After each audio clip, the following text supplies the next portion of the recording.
Intelligence artificielle, acte 2, après ChatGPT, coup de projecteur sur la prochaine révolution, dit-on, de cette marche en cours, les robots humanoïdes. Ces créatures vont-elles bouleverser nos vies, notre quotidien? Seront-elles un jour plus nombreuses en nombre et plus douées que les humains? Avec nous pour en parler, Hélène Machinal, bonsoir. Bonsoir. Bienvenue, vous êtes professeure à l'Université Rennes 2, spécialiste de la fiction spéculative. Votre livre, Le Post-Humain, est publié aux éditions, aux presses universitaires Blaise Pascal. C'est à Clermont-Ferrand, c'est bien cela. Ça. Et dans la collection L'Opportune. Alors, vous explorez en fait les révolutions scientifiques et les réflexions philosophiques sur ce post-humaniste. Vous analysez leur représentation dans la culture populaire. On va en parler, notamment le cinéma.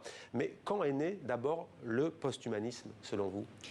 Alors le post-humanisme finalement nous oblige à remonter à la fin de la Seconde Guerre mondiale et en particulier à deux événements qui ont marqué l'humanité, à savoir l'utilisation de la bombe atomique au Japon et la découverte des camps de concentration, qui ont pour la première fois introduit la possibilité ou la perspective d'une mort globale de l'humanité, donc d'une disparition potentielle de l'espèce. Et ensuite, donc c'est mise en place ce qu'on appelle la troisième révolution industrielle, qui est donc la révolution des biotechnologies et du numérique. Et qui a conduit à une réflexion sur des devenirs potentiels de l'humain, un humain qui serait donc différent de celui que nous connaissons aujourd'hui. Alors de l'intelligence artificielle, c'est un terme d'ailleurs que vous trouvez un peu galvaudé, pourquoi ? Parce qu'en fait, ce n'est pas un terme qui est très précis, c'est un terme qui est employé de façon assez fourre-tout, qui remonte finalement à une utilisation galvaudée elle-même dans les années 55 par des chercheurs qui cherchaient des financements auprès de la Fondation Rockefeller et qui ont introduit ce terme d'intelligence artificielle au lieu de parler d'intelligence naturelle, de façon à obtenir des financements. Et depuis, ce terme est un petit peu utilisé à tout bout de champ. Alors disons des algorithmes aux robots et cyborgs en passant par la modification du vivant ou les mondes virtuels. L'univers dans lequel on vit est déjà marqué par ce post-humanisme. Quel est l'apport, si je puis dire, parce qu'il y en a notamment en médecine depuis la Seconde Guerre mondiale? Ah oui, alors bien entendu, il y a des apports conséquents. Les biotechnologies, en fait, elles voient le jour dans la foulée de la découverte de l'ADN, de la structure de l'ADN, qui va ensuite permettre un certain nombre d'innovations technoscientifiques liées à la biologie. Et ça peut donner à la période contemporaine tout ce qui permet de pallier certaines déficiences du corps humain. En particulier, on peut penser à des pacemakers, on peut penser à des prothèses qui pourraient être considérées comme relevant du post-humain, mais qui sont en fait des avancées de la médecine. Et en dehors de la médecine? Alors, en dehors de la médecine, c'est plus compliqué parce que, au départ, finalement, la réflexion sur une augmentation de l'humain par la machine, elle remonte à la guerre des étoiles, c'est-à-dire à la guerre froide, et à une période où on pensait pouvoir permettre à l'humain de survivre dans l'espace plus longtemps en le modifiant par des ajouts machiniques. D'où le terme cyborg, qui vient de là au départ, et qui ensuite est devenu extrêmement négatif. Mais l'idée, c'était ça au départ. Donc, ça peut avoir évidemment des champs de développement dans tout ce qui est militaire, par exemple, ou dans tout ce qui est spatial. Alors, où en est-on vraiment de la recherche autour des robots humanoïdes? Des progrès sont apparus, parfois spectaculaires. D'aucuns disent que cela va trop vite. Les annonces se sont multipliées de la part d'entreprises à la pointe de l'intelligence artificielle. On va d'ailleurs parler de ces entreprises, et notamment d'Elon Musk. Mais d'abord, donc, on regarde cette enquête signée Loïc Delamornay. Comme à son habitude, Elon Musk a voulu un show futuriste pour introduire sur scène sa nouvelle révolution, Optimus. Un robot androïde construit par Tesla, son fondateur n'a pas manqué d'emphase et même de mégalomanie pour le présenter. Cela représente un futur d'abondance, un futur où il n'y aura pas de pauvreté, où les gens pourront avoir tous les produits et les services qu'ils désirent. C'est une transformation fondamentale de la civilisation telle que nous la connaissons. Beaucoup d'historiens et d'économistes estiment que les machines n'ont pas en soi fait baisser la pauvreté, qui est plutôt un problème de répartition des richesses. Et avec cette présentation, Elon Musk s'est attiré d'autres moqueries. Avec sa démarche peu assurée et son look sorti d'un vieux film de science-fiction, Optimus n'a pas convaincu, plusieurs spécialistes jugeant que rien de tout cela n'est une technologie d'avant-garde. L'action Tesla a d'ailleurs chuté de 8%. Car la comparaison n'est pas flatteuse. Depuis des années, les robots de Boston Dynamics notamment laissent bouche bée. Le dernier modèle de leur gamme Atlas a une agilité déconcertante, Pourtant, les spécialistes en robotique n'opposent pas les deux approches. Les robots Atlas font des saltos arrière, ils dansent sur de la musique, c'est très impressionnant. Mais ce qu'Elon Musk essaie de faire est un peu différent. Car pour les robots de Boston Dynamics, il n'y a aucune intention de les produire en masse, à un prix abordable. Ce sont des prototypes de démonstration aussi coûteux qu'impressionnants. De fait, Elon Musk a assuré vouloir produire d'ici 5 ans des millions d'unités, au prix d'environ 20 000 €, moins cher qu'une voiture moyenne. Il a les capacités industrielles pour le faire, et là le marché est immense, notamment pour des humanoïdes à domicile. Cette structure humanoïde permet de faire effectuer aux robots quantité de tâches d'assistance ménagère. Il pourrait mettre un plat au four et le ressortir brûlant. Il pourrait remplir la machine à linge, le lave-vaisselle, se pencher, ramasser quelque chose alors que son propriétaire, une personne âgée par exemple, ne le pourrait pas. Chez les ingénieurs aujourd'hui, le débat est aussi de savoir s'il faut garder un aspect robot aux androïdes ou leur donner un visage humain pour plus d'interaction. L'humanoïde Ameca est aujourd'hui l'un des prototypes les plus aboutis. Vous pourriez me tenir compagnie ?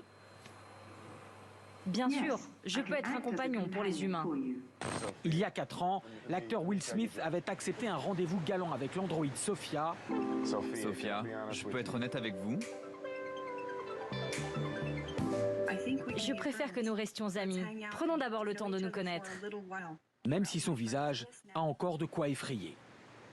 Beaucoup d'analystes estiment qu'à l'avenir, nous allons devoir partager notre quotidien avec ces androïdes. Cela aura des conséquences économiques, notamment sur le marché de l'emploi, puisque ces robots prendront un certain nombre d'emplois autrefois dévolus aux hommes. Mais comme pour Internet ou d'autres révolutions technologiques, les humains s'adapteront et trouveront d'autres professions. Voilà donc Hélène Machinal. Bon, il y a des références cinéma, il y a Will Smith, forcément, on y revient. Oui, absolument. Ce qui est intéressant, c'est que dans les robots qui sont montrés là, c'est vraiment des robots qui n'ont absolument pas une apparence humaine. Ouais. C'est des robots qui sont vraiment du côté du mécanique et du machinique. Et à la fin du reportage, on avait une réflexion sur un robot qui aurait un visage humain, donc qui aurait une dimension plus androïde, en fait. Et bon, ce sont des machines qu'on propose de faire intervenir uniquement d'un point de vue économique, finalement. C'est ça qui est mis en avant dans le reportage. Est-ce qu'on peut assister, selon vous, à l'avènement de ces humanoïdes ? Ah non, je pense pas. Enfin, je veux dire, c'est comme si vous me demandiez si les caisses automatiques dans les supermarchés remplacent les caissières. Enfin, ça peut-être permettre certaines assistances. Hein. Je ne dis pas le contraire. Enfin, je pense pas qu'il faille absolument rejeter systématiquement la technologie. Hein. J'ai pas une perspective technophobe. Mais ce que je trouve assez intéressant dans le reportage là, c'est que justement, c'est pas le type d'androïde qu'on voit dans la fiction populaire. C'est vraiment des machines qu'on voit là. Lequel on voit dans la fiction populaire? Dans la fiction populaire, on voit des androïdes. Vous les citez d'ailleurs, Le Meilleur des Mondes, 1984, Blade Runner, alors, oui. All Mankind. Alors en fait, 1984 et Le Meilleur des Mondes, c'est les deux œuvres qui sont un petit peu à l'origine des deux pans de la troisième révolution industrielle, savoir la dimension biotechnologique pour Le Meilleur des Mondes et puis la question de la culture de l'écran et de la société de surveillance pour 1984. Après, la plupart des œuvres de fiction qui sont intéressantes du point de vue de l'entretien qu'on a aujourd'hui, c'est des œuvres qui sont écrites dans les années 60-70, donc dans la science-fiction de l'époque, qui montrent bien cette continuité entre l'après-Seconde Guerre mondiale et la période contemporaine, où on a effectivement donc, ce qu'on a coutume maintenant d'appeler Blade Runner, mais qui est en fait au départ un roman de Philippe K. Dick avec un titre à rallonge et sans aucun intérêt, c'est tout oublié. Est-ce que les androïdes rêvent de moutons électriques? C'est pas très vendeur comme titre. Mais on a aussi à cette époque-là le même Philippe K. Dick qui écrit Minority Report, qui va donner aussi un film extrêmement connu avec Tom Cruise. On a aussi le titre français du film Monde Ouest, mais qui en fait est le Westworld d'origine, qui est un film avec Yul Brynner, où on voit aussi des androïdes, et qui va être repris dans la série Westworld là, très récemment. Était-elle visionnaire, cette science-fiction? Ah mais absolument. Enfin, disons qu'elle était ancrée dans le même type de problématique et dans le même type de réflexion sur les futurs de l'humain, sur les devenirs de l'humain qu'à la période contemporaine. On a juste franchi un pas supplémentaire, si vous voulez, mais tout est déjà chez Philippe K. Dick. Alors c'est un livre très court qui se lit très très vite. Les figures du post-humain, écrivez-vous, questionnent l'identité humaine. Elle projette ainsi un poste de l'espèce ou d'une partie d'entre elles qui souligne toujours une dualité et un paradoxe en dépit des évolutions techno-scientifiques dont ils sont les artisans. Les humains restent des êtres vulnérables, capables d'exercer sur l'environnement un impact qui dépasse celui des forces de la nature. Dans cette phrase, on sent vraiment, comme vous le dites, tout le paradoxe. À la fois l'humain est unique, mais en même temps fragile. Voilà, fragile et capable d'une force de destruction absolument incommensurable. Enfin, c'est ce dont on parle quand on parle de l'Anthropocène, c'est-à-dire le fait qu'on est entré dans une nouvelle ère géologique dans laquelle c'est l'être humain qui est en train de détruire petit à petit l'environnement dans lequel il vit. Donc l'humain est capable du pire comme du meilleur. Les humains sont-ils prêts à collaborer avec ces créatures ? Alors ça, c'est une question plus compliquée qui a été beaucoup théorisée par des roboticiens, en particulier dans le rapport que l'être humain peut entretenir avec un androïde qui soit vraiment à l'image de l'humain ou de l'humaine, où en fait, il avance le fait qu'il y a quand même toujours un sentiment d'inquiétante étrangeté, qu'on peut voir un petit peu dans le passage avec Will Smith, d'ailleurs, dans le reportage, où à un moment, l'androïde va quand même, par un détail, trahir sa dimension robotique. Dans la série Westworld, il y a un exemple que vous connaîtrez peut-être, c'est dans la première saison, on voit le personnage de Dolores qui est vraiment une androïde tout à fait à l'image de n'importe quelle femme qu'on pourrait croiser dans la rue, si ce n'est qu'elle est dans un univers de western, et qui donc a une mouche qui se pose sur sa joue, et n'importe quel être humain chasserait immédiatement cette mouche, et ce petit détail où on voit Dolores ne pas chasser la mouche, on la voit plusieurs fois de suite parce qu'en plus les androïdes sont dans des boucles narratives où ils répètent toujours le même type de comportement, ce petit détail déclenche un sentiment d'inquiétante étrangeté et éloigne l'androïde en fait. Au Japon, il y a déjà, il me semble, je parle sous votre contrôle, des amis. Oui. De la part d'individus plutôt esselés qui veulent avoir un ami de compagnie. Oui, absolument. Qu'est-ce que ça vous inspire ? Alors, il faut bien mettre en perspective quand même le fait que le Japon s'inscrit dans une culture où la dissociation entre le corps et l'esprit n'est pas du tout la même que dans les pays occidentaux. Il n'y a pas de jugement de valeur dans ce que je dis, c'est juste pas du tout le même type de rapport. Et donc, il faut prendre en compte ce contexte culturel spécifique au Japon, je pense, et aux pays de l'Est pour... aux pays, d'Orient, exactement. D'Extrême-Orient. Pour comprendre aussi peut-être un type de rapport un petit peu différent. Vous l'avez dit, l'intelligence artificielle galvaudée, peut-elle remplacer l'humain ? La réponse est non, clairement. Donc, mais on a le sentiment qu'auparavant, nos ancêtres découvraient avec un certain émerveillement la télévision, par exemple, ne serait-ce que la radio ou autre. On a le sentiment qu'aujourd'hui, il n'y a plus de nouveautés qui vont arriver. Ce ne sera pas novateur, mais c'est constamment une amélioration de ce qui existe déjà. Oui, on peut dire ça, effectivement. Je vois bien ce que vous voulez dire. Il y a rien de révolutionnaire. Enfin, certainement... L'intelligence artificielle ne va rien remplacer du tout. Ça reste uniquement des algorithmes, la façon dont ces robots sont dirigés par des intelligences artificielles. Tous les films de science-fiction ou les séries science-fictionnelles mettent d'ailleurs souvent en scène des androïdes qui acquièrent des sentiments, qui acquièrent une subjectivité, qui acquièrent un libre arbitre, ce qui montre bien que c'est ce qui manque actuellement à ces machines. Et si on se projette à 2050 ? Alors, si on se projette à 2050, je ne suis pas devin, donc je ne peux pas. Non, mais c'est vrai que ça va tellement vite qu'on se dit que pour les personnes âgées, les seniors, il pourrait y avoir vraiment un assistant, une assistante humanoïde. Pourquoi pas ? Mais après, est-ce que ça remplacera l'humain ? Pour moi, non. Oui. Pourquoi ? Parce que l'humain sera toujours capable d'une empathie et d'une proximité, de sentiments et d'affect. Ça, les algorithmes ne le peuvent pas. Pour le moment, il n'y a absolument pas ce. Mais vous dites pour le moment, certains veulent injecter des puces dans le cerveau, notamment encore une fois pour en revenir à lui, Elon Musk.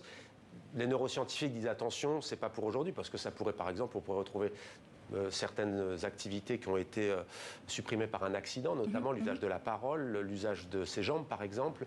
Mais là encore, vous, sur la notion de puce dans le cerveau, que dites-vous ? C'est encore autre chose, c'est encore un aspect différent. C'est ce qui relève des nanotechnologies, de l'augmentation de l'humain par le technologique. Moi, personnellement, je ne vois pas comment ça pourra changer fondamentalement l'être humain. Ça relève aussi beaucoup de tous les fantasmes du transhumanisme, qui sont des fantasmes qui renvoient à l'immortalité, au téléchargement des esprits sur des clés USB ou autres disques durs, et qui relèvent plus de l'idéologie, voire de la religion, que de quoi que ce soit de sérieux. Merci beaucoup, Hélène Machinal. Le post-humain, donc, c'est aux presses de votre université, presse universitaire Blaise Pascal à Clermont-Ferrand, et vous êtes professeur à l'université Rennes 2. Méfiez-vous des copies, d'ailleurs, paraît-il, avec ChatGPT, mais je crois que vous avez déjà un peu l'astuce pour les détecter. Gare aux élèves et aux étudiants. Merci à vous. Merci.